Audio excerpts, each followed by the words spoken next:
नमस्ते, प्रणाम। और कुछ ऐसी चीज़ें थी जिसके ऊपर शायद बोलना बहुत ज़्यादा ज़रूरी है।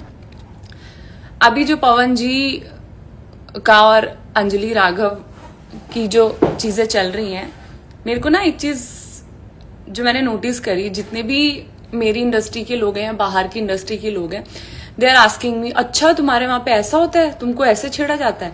मैंने बोला कि एक चीज से सबने जज कर ली पूरी इंडस्ट्री, मुझे लगता है। अगर मैं अंजलि की बात करूं, मैंने ऑलरेडी अंजलि के साथ एक गाना किया हुआ है। वो सेट पे ज्यादा नहीं बोलती है, चुप रहती है। वो इस पे भी कुछ नहीं बोलती जितना मेरे को पता है उसके बारे में, लेकिन वो इतना ज्यादा सोशल मीडिया में पोक किया गया उसको, उसने सीधे वीडियो बना के डाल दी। देन उसके बाद, क्योंकि वो एक हरियाणा इंडस्ट्री की कोई वो न्यू एक्ट्रेस नहीं है, वो बहुत साल से काम कर रही है, जब वो बहुत छोटी सी थी। तो वो जब से काम कर रही है, इसी रिस्पेक्ट में पवन जी ने उसके लिए एक पोस्ट भी शेयर किया अपने इंस्टाग्राम स्टोरी पे, माफी का। ठीक है, क्योंकि उसकी इमेज खराब कर रहे थे लोग, तो पवन जी ने स्टैंड लेके उसके लिए वो चीजें करी। अगर उसको ऐसा लगता कि कहीं ना कहीं शूट के दौरान ऐसी बदतमीजी हुई है, तो शायद वो शो में भी नहीं आती, ये बिल्कुल कंफर्म है। और मैं यहाँ पे किसी को भी टारगेट नहीं करूंगी कि वो गलत था, वो गलत था। सबका अपना अपना नजरिया होता है, सारी चीजें होती हैं, बट मैं ये कहूंगी कि इमेज नहीं खराब होनी चाहिए। इस मैटर में ट्रॉलर्स अंजलि की इमेज ज्यादा खराब कर रहे हैं, लेकिन पवन जी की उससे ज्यादा खराब की गई जितनी भी बड़ी बड़ी मीडिया चैनल्स थे, उन लोगों ने बहुत ही ज्यादा खराब की गई। और जिसकी वजह से उन्होंने मतलब अपनी चीजों को रखा भी और वो सामने बात भी करी। अगर मैं पर्सनली बात करूं पवन जी की, मतलब बाकी लोगों ने स्टैंड लिया नहीं लिया, मुझे उससे कोई वो नहीं है, और किसी को किसी के स्टैंड की जरूरत होती भी नहीं है। बट मुझे लगता है कि अपने पॉइंट जरूर रखने चाहिए। पवन जी इज द ओनली वन जो मेरी रिंग सेरेमनी में आए थे, ये सबको पता है। और डे 1 से ही मैंने जब उनको इनवाइट किया था, ही प्रॉमिस्ड मी कि नहीं मैं आऊंगा, जरूर आऊंगा। मैंने इंडस्ट्री से बहुत लोगों को बुलाया था, मतलब बहुत लोगों को जो मुझे इतना दोस्त मानते थे, यू नो, सब लोग। मतलब एक तो ये इंडस्ट्री ना बड़ी फेक है, मैं आपको बता दूं, लेकिन पवन जी इज द ओनली वन जो एक बार वो कमिटमेंट करते हैं ना, तो फिर वो एक्चुअल में किसी की भी नहीं सुनते हैं। और अगर बोल दिया तो बोल दिया। हाँ, अगर उनको कोई परेशानी देता है या यू नो बैक बिचिंग करता है, क्योंकि यहाँ बैक बिचिंग बहुत ज्यादा होती है, तो वो किसी की भी मतलब कभी भी उसको ऐसा डिच कर सकते हैं। डिच इन द सेंस कि उसको इग्नोर करते हैं। बट येस, अगर आप जेन्युइनली ठीक हो, सब ठीक है, तो वो आपके लिए अच्छे हैं। और ये हर एक आर्टिस्ट का होना चाहिए, और ये होता भी है। और अगर उनकी इमेज की बात करूं तो मतलब उनकी क्या, सारे सिर्फ भोजपुरी क्यों टारगेट, मतलब किसी भी इंडस्ट्री में चले जाओ। मैं तो बिल्कुल 5-6 इंडस्ट्री में काम कर चुकी हूँ। ऑलमोस्ट हीरो फ्लर्ट करते हैं, ऑलमोस्ट हीरो। और एक्ट्रेसेस भी, कई लड़कियां ज्यादा भाव देती हैं, कई नहीं। तो इट्स ऑल डिपेंड कि आप कैसा बिहेव कर रहे हो किसके साथ। तो अगर आप ज्यादा बिहेव आप लोगों को ज्यादा ही वो होगा, तो चीजें कहीं ना कहीं, अब मैं अपने मुंह से नहीं बोलना चाहती ये चीजें, सब लोग समझदार हैं, सब मैच्योर हैं।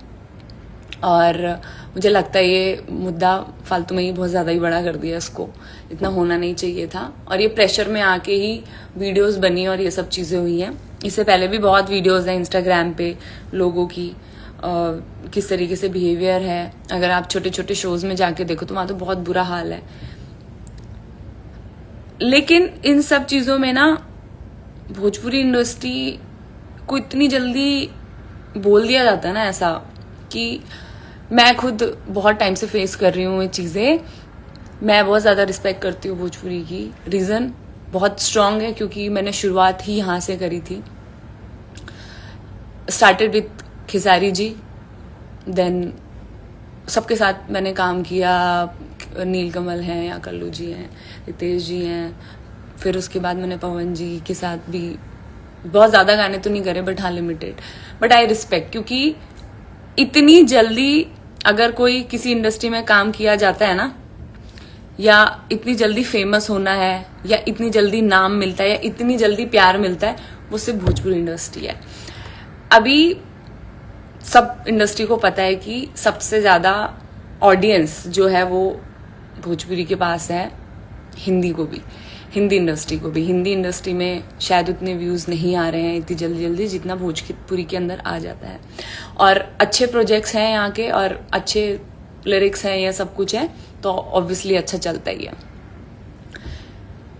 तो या तो आप इस इंडस्ट्री में काम ही मत करो, अगर आप काम कर रहे हो तो फिर यहाँ की बुराइयां मत करो बाहर की, ये तो ऐसी इंडस्ट्री है वैसी इंडस्ट्री है।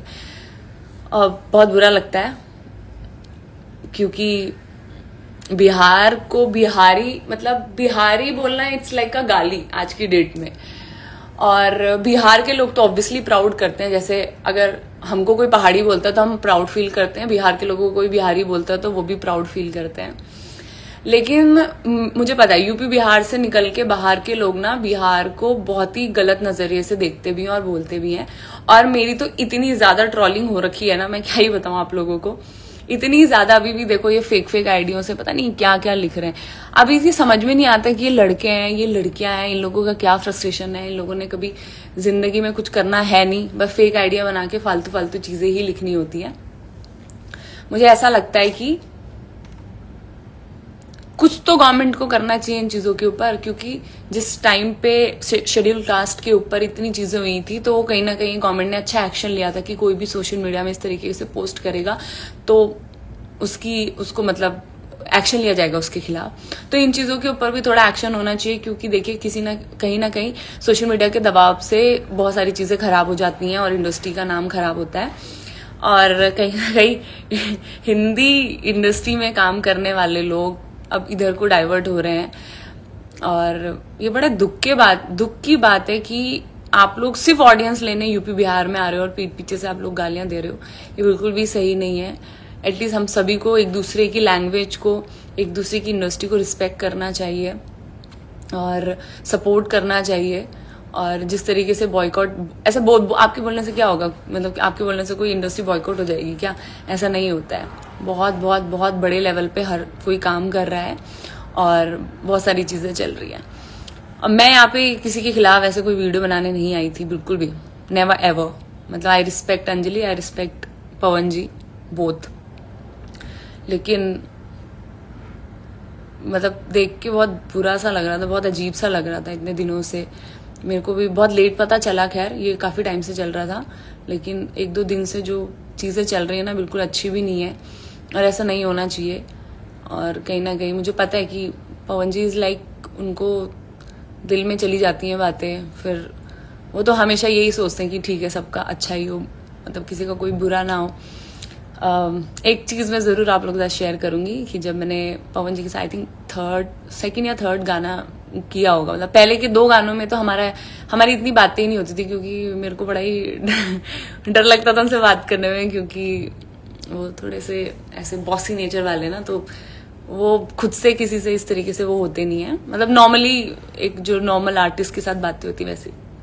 तीसरे गाने के बाद हम लोग ऐसे बैठे हुए थे, इट वॉज जाड़ा वर्सेस गर्मी वाला गाना, तो तब वहां पे ना ऐसी सूखी हुई घास, जैसे हमारे पहाड़ में उसको नवा बोलते हैं, तो वो घास ऐसे बिछी हुई थी।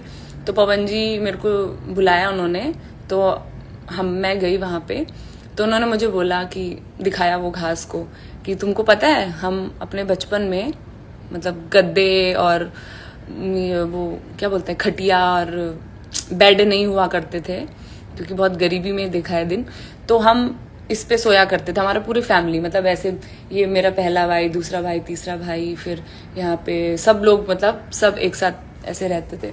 तो उन्होंने बोला कि मैं इस चीज से निकला हुआ हूँ। तो कहीं ना कहीं मैं भी उत्तराखंड में जब मैं रहती थी, क्योंकि कुछ साल हमने उत्तराखंड में देखा है, तो बड़ा स्ट्रगल है, मतलब पहाड़ों से पानी लाना ये वो। तो उन्होंने ये बात बोली और मुझे बोला कि तुम बहुत अच्छी हो और अच्छा काम कर रही हो, ऐसे ही रहना जैसी हो। और कभी भी, मतलब ऐसा मुझे आज तक इस इंडस्ट्री में कभी किसी ने बोला भी नहीं है कि मैं मुंबई, जो मेरा मुंबई का घर है, मैं वहां नहीं रहता हूँ बिल्कुल भी। और तुम बहुत आगे चीजों के लिए बनी हो, बहुत अच्छा करो आगे, और भी हिंदी में भी काम करो, सब जगह काम करो। कभी भी तुम मुंबई में जाती हो ना, कभी ये मत सोचना कि तुम्हारा घर नहीं है वहां पे।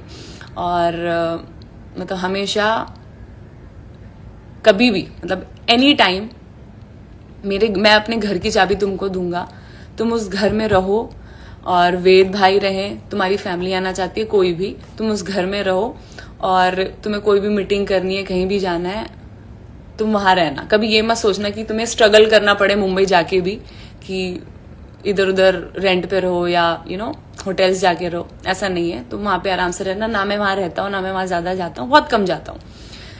तो ऐसे इस तरीके से कौन बोलता है? मतलब मैं तो एकदम से शॉक्ड हो गई थी। मैंने जिस इंसान की इमेज कुछ अलग देखी थी, वो यहाँ पे बिल्कुल अलग है। और मतलब कभी भी, मतलब मैंने बहुत ज्यादा गाने तो नहीं किए, लेकिन मैं जितना पवन जी को जानती हूँ, आप जैसे हो ना, वो आपके साथ भी वैसे ही है। बस दैट्स इट।